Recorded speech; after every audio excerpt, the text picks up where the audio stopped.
Minasan konnichiwa, zdravo, Konnichiwa. ćao. Dobro, danas imamo Lufija i Nami drugi deo odlomka, pa ćemo to prvo malo da pogledamo. Evo sad treba da pogledate, da vidite PDF, uskoro nadam se. Tako, danas imamo Dragoljuba i imamo isto Kiki s nama. Hvala na prisustvu. Znači One Piece i imate njihovo anime. Kao i prošli put možda rekla sam katakana ili kanji za njihon. Dobro, prva rečenica, Luffy says atarimaeda. Atarimaeda, znači je glagol je da ili des, više formalni. To više prevedeno je kao damn right, može biti i naravno, tako je, to je prirodno, ima više značenja, ali recimo atarimaeda ili atarimaedes. I rečenica broj 2, Luffy says oreno takara mono ni savaruna.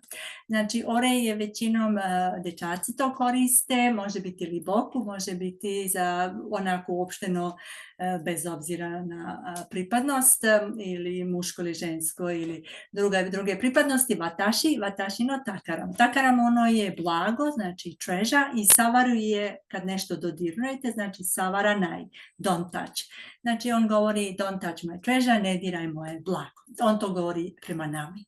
I broj 3 je ikuzo ili ikimasho, više na formalan način glagol, znači kad idemo negdje ikuzo. To je isto između prijatelja. Dobro da malo vježbamo. Dragoljube, broj 1, atarimaeda. Atarimaeda. Ok, Kiki. Atarimaeda. Ok, perfect. Znači broj 2 je malo duža rečenica.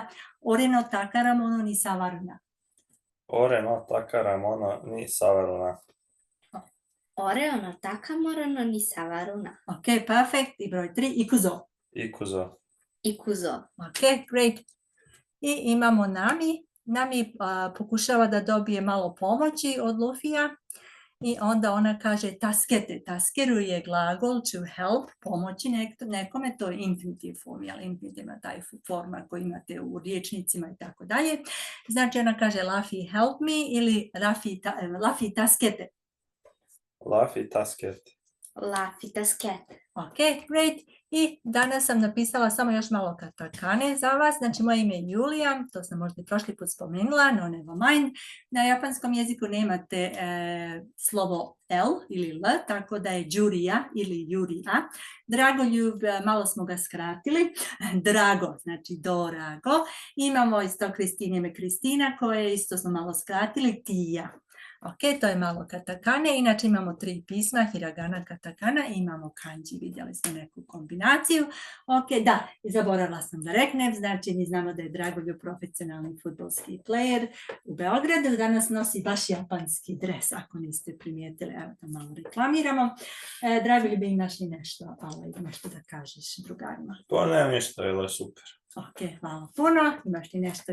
Naravno, časovi su vama edukativno i zabavno je učenje. Ok, hvala puno. Onda vidimo se. Teva patane. Ćao.